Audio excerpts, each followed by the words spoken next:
Rythmia Life Advancement Center in Costa Rica. I often get the question from people, should you work on trauma or should you just leave it alone? There's two schools of thought about this. Now, if trauma happened when you were a child and now you're an adult and you have a happy life and you're successful and you don't feel like you're battling any sort of adversity emotionally that's really strong, and you feel like you have your life under control and things are going pretty well, then I would say it's not necessary to dig up a bunch of traumatic, emotional, historical things. It's up to you. Of course, it's always up to you. Now, what if you have a trauma history and your life is in shambles?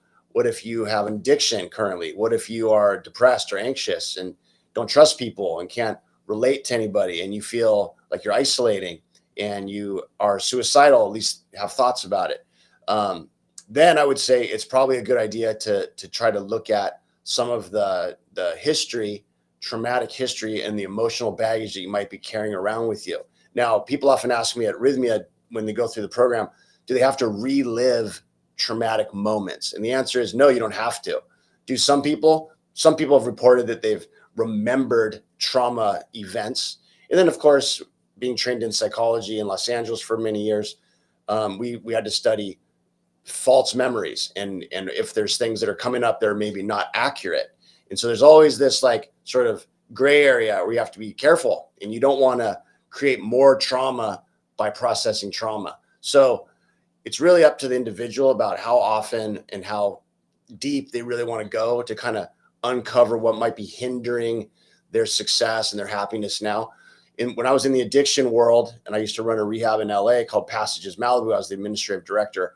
The 12-step model, which was not being used at Passages, but the 12-step model that's very common for addiction in the world, and the oldest addiction model, is does not look at trauma. It doesn't dig up and unearth trauma. And there's a lot of reasons for that. If you're right on the edge of being triggered to use drugs or alcohol, digging up trauma can trigger you to relapse.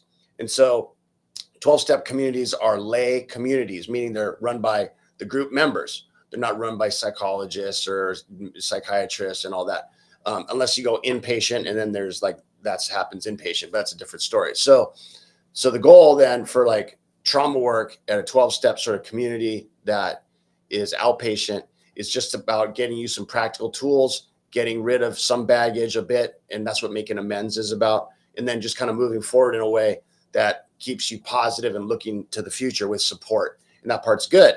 Now, what I see is there's a mixed bag of different scenarios. Some people have historical trauma. They've never looked at it. They're afraid to, but it's ruining their life. And how does it ruin your life? Like, how does that even work? Well, what happens when you experience a traumatic moment is you go into a fight or flight response.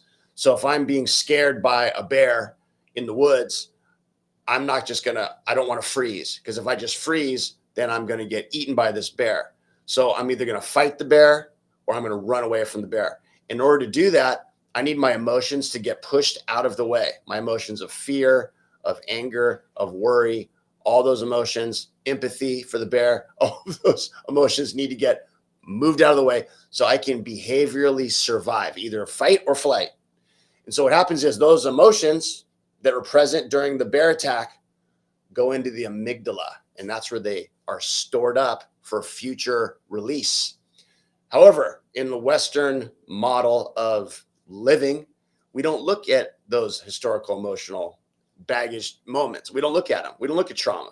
We don't process things as they occur throughout our days or weeks or nothing. We just put a lid on it and block it and just white knuckle it and just continue on in life, grinding out as much productivity as we possibly can, never looking at ourselves and never looking at any of this historical stuff. So what does that all mean, right?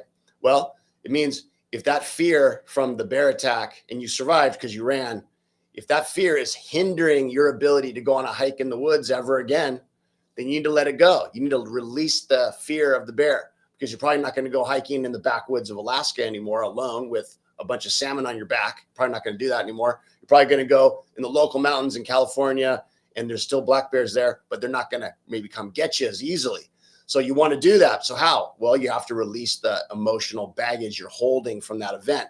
And how can you do it? Well, you can do hypnotherapy, you can do talk therapy, you can meditate, you can do some yoga, you can think about it, you can exercise really hard, and you get to this point where your body like releases emotion. That's how I do stuff a lot. Or you can come to Rythmia for a week and release it that way. And that's what we do. And we release trauma through the program that we offer, through plant medicine, through breath work, through meditation and yoga and healthy food, and by talking about it and by having classes. And that's the way you can release the trauma that's holding you back from going on another hike in the woods because you're afraid to see a bear. So that's an analogy for your life. And if you're not trusting people and you're not confident in yourself and you have an addiction, or you tend to kind of like get addicted to things, maybe you're not actively using, but you kind of like, you have this addictive personality and you really are not happy and you feel like you have some depression going on, well, then you need to release that traumatic emotional baggage. That would be my answer. Now, does everybody need to do it? No, because some people are doing well in their life. They're doing well. It's kind of like if you ever listen to people that tell you like what you should be eating, and they have all these rules about the kind of food you should and should not eat. Some people say yes to meat. Some people say no. Some people are vegan. Some people eat vegetarian, and all this kind of confusing stuff, right? But the ones that are smart will say, use what works for you. Use what works for you. Some people should not dig up a bunch of historical trauma and try to deal with it in the moment if their life is going pretty well and they see that they're happy, but if you feel like there's something eating at you in the back of your mind, it's always there.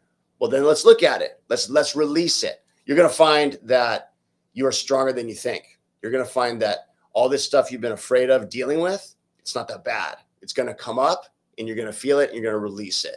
And that's the process of cleansing that we have at Rythmia. So if you're interested in something like that, you want to get past it, it's holding you back, book your stay, come down to Rythmia for 1 week, and we'll see you soon. Thanks for watching.